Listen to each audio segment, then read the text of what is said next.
me falava e eu saí de lá querendo chorar, porque eu não sabia quase nada. E aí já foi também um momento de desespero, porque eu não sabia muito. Então, essas coisas são muito complicadas, sabe? Pra gente conseguir se adaptar. E também tem a questão mesmo cultural, de comida e tudo, porque a gente pensa que não vai ser um peso grande, mas o baque é bem forte também, sabe? Então, essa questão da distância, essa questão de adaptação mesmo cultural e do idioma foi o que mais pesou, assim. Deu umas crisezinhas bem legais, assim, no começo. Mas teve alguém que teve mais paciência lá na hora da recepção e te ajudou de forma mais devagar? Como foi? Quando eu cheguei, por algum acaso, eu sabia. Na verdade, eu já sabia que eu ia dividir casa com uma menina que é mexicana também. Que ela foi pra essa mesma universidade que eu tava, só que ela é de uma outra cidade, né? E eu sabia que a gente ia ficar morando na mesma casa, e por um acaso a gente acabou se encontrando no aeroporto lá na cidade do México, né? A gente pegou o mesmo voo pra cidade que a gente ia ficar. Então dali a gente já pegou uma amizade, começou a se entrosar, né? A gente ia morar junto e tudo. Então ela foi bem paciente comigo, ela já falava espanhol e eu não, né? Então ela tentava assim me ajudar ao máximo, tudo. E aí, Sim. quando acabou a reunião, no fim do dia, eu descobri que tinha brasileiros lá. Então eu encontrei um brasileiro de São Paulo e aí foi bem mais, eu fiquei bem mais tranquilo, né? Porque eu tinha alguém pra conversar, pra me ajudar e tudo, mas ele também não sabia muito bem espanhol ainda. Então eu fiquei bem mais tranquilo quando eu tive essa pessoa mais próxima. Tu precisou usar o Google Tradutor em algum momento para conversar com o pessoal? Sim, precisei, porque às vezes eles falavam alguma palavra, alguma coisa, ou até mesmo me perguntavam e eu sabia a resposta, mas eu não sabia como dizer. Tipo assim, sei lá, o nome de uma fruta, entendeu? E eu não sabia como era o nome daquela fruta em espanhol, e até porque tem umas coisas assim que a gente nem imagina. Então, nesse momento eu precisei usar assim, a princípio, foi bem importante mesmo.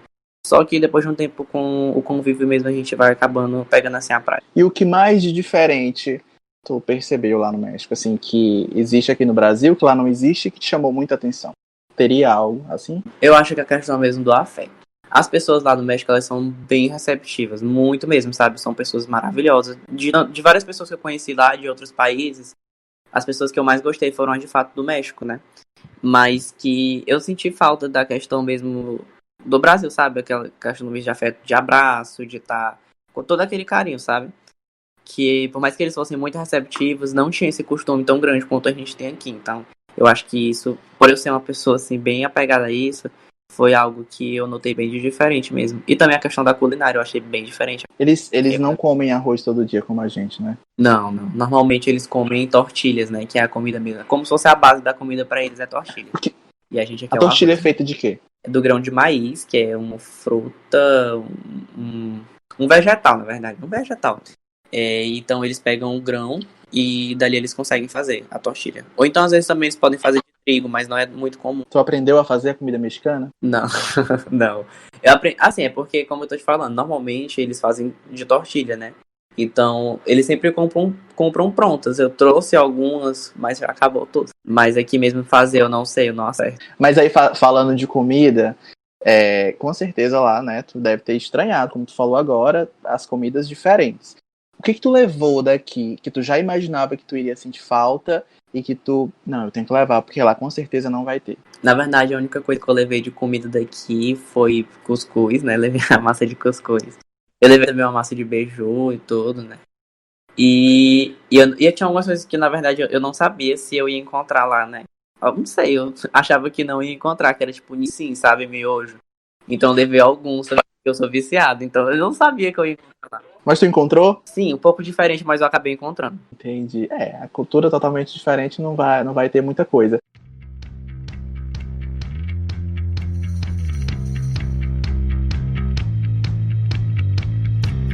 Quando você viajou para o México, a gente nem imaginava que a gente ia viver uma pandemia, né? E aí, antes disso tudo, como é que foi as vivências, as convivências com as pessoas? Você teve experiência de conhecer um pouco da cidade que você estava? O que você fez?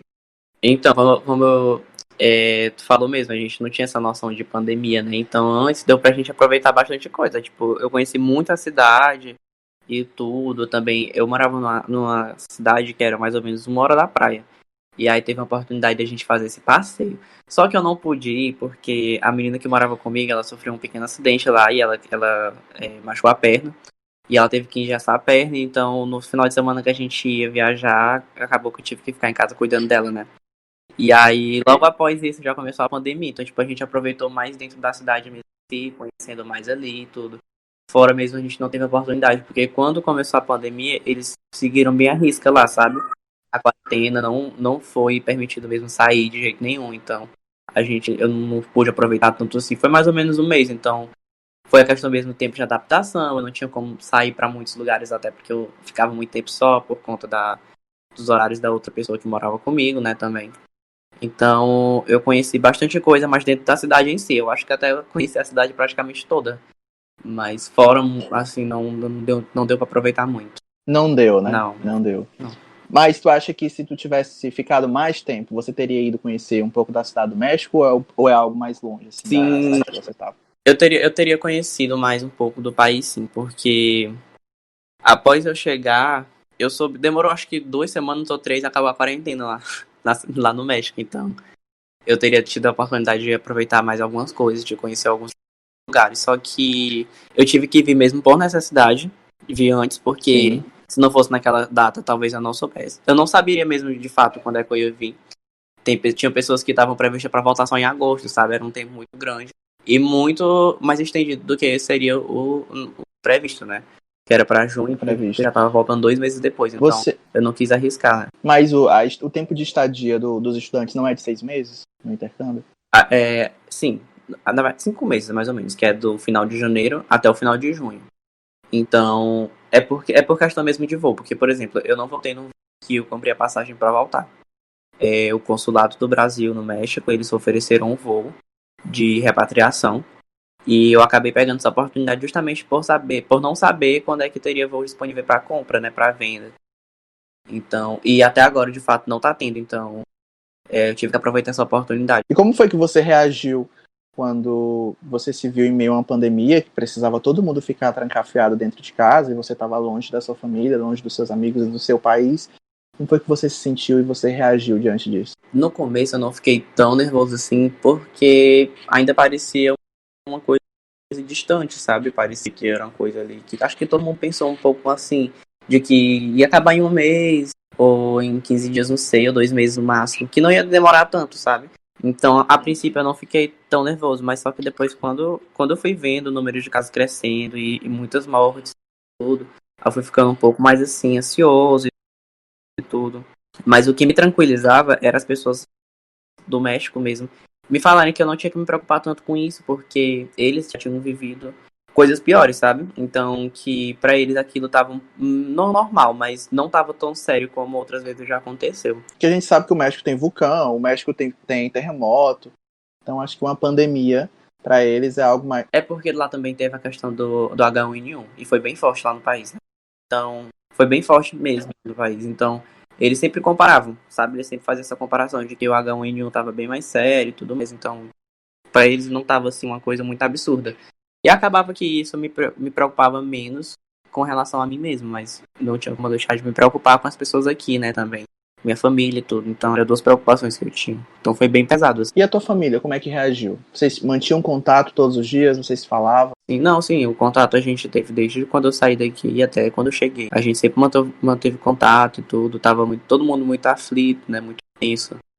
Mas, no fim, a gente foi tentando se ajudar, né? Pra poder ver se a gente relaxava. Eu acho que o que tu não imaginou é que tu iria voltar dessa forma, né? Não, nunca nem passou pela minha cabeça. Às vezes eu até penso assim que, gente, como é que isso aconteceu logo comigo? Sabe? É muito distante, assim, tá pensando nisso.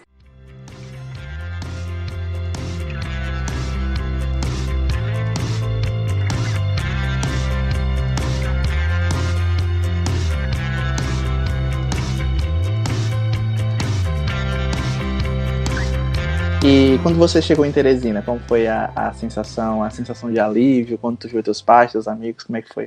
Quando eu cheguei no Brasil, na verdade, eu ainda passei 17 dias fora, né? Eu fiquei um tempo em São Paulo, porque não tava tendo voo ainda. Então, mas quando eu cheguei lá já foi bem mais tranquilo, porque eu fiquei em casa de família mesmo, né? Tem minha família e tudo, então já foi bem, tirei um peso, né? Então, quando eu cheguei em Teresina mesmo, foi que eu pude realmente levantar as mãos e agradecer mesmo, assim, nossa, parece que eu tirei assim, 50 quilos das minhas costas, sabe? E pôde voltar a comer cuscuz com frequência. Com certeza. E todo tipo de comida que eu sentia muita falta.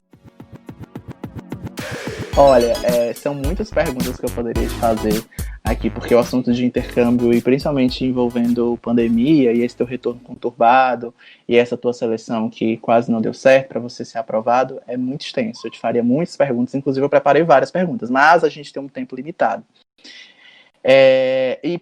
Mas a última pergunta agora, né? Partindo do pressuposto de que não viveremos mais uma pandemia como essa, né? Pelo menos é o que eu espero, e boa parte dos brasileiros e o pessoal do mundo inteiro.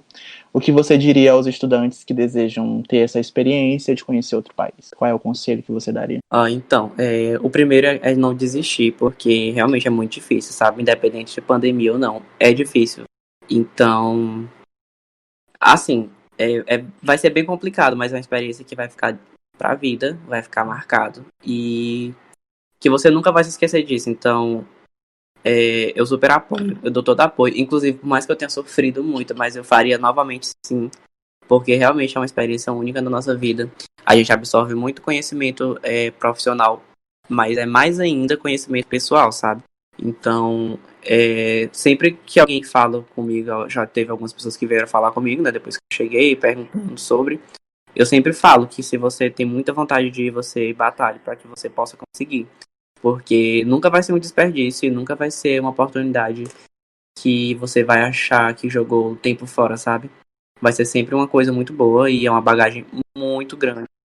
Então, o conselho que eu dou mesmo é só você focar, não desistir. Se você ainda tá bem distante em questão mesmo de estudo, de período, já se preparar de logo, financeiramente do mesmo jeito. Então, foque no objetivo e vá atrás que dá tudo certo. Com certeza, como você falou, não é perda de tempo, é uma coisa que enriquece a alma, te traz muita bagagem, você aprende uma língua nova, você conhece novas pessoas, e eu acho que isso só te deu mais gás para conhecer os outros países, inclusive, quem sabe, o Canadá. Acabou que depois que eu cheguei lá, eu já percebi que o meu próximo país que eu queria conhecer não é o Canadá por enquanto, mas enfim.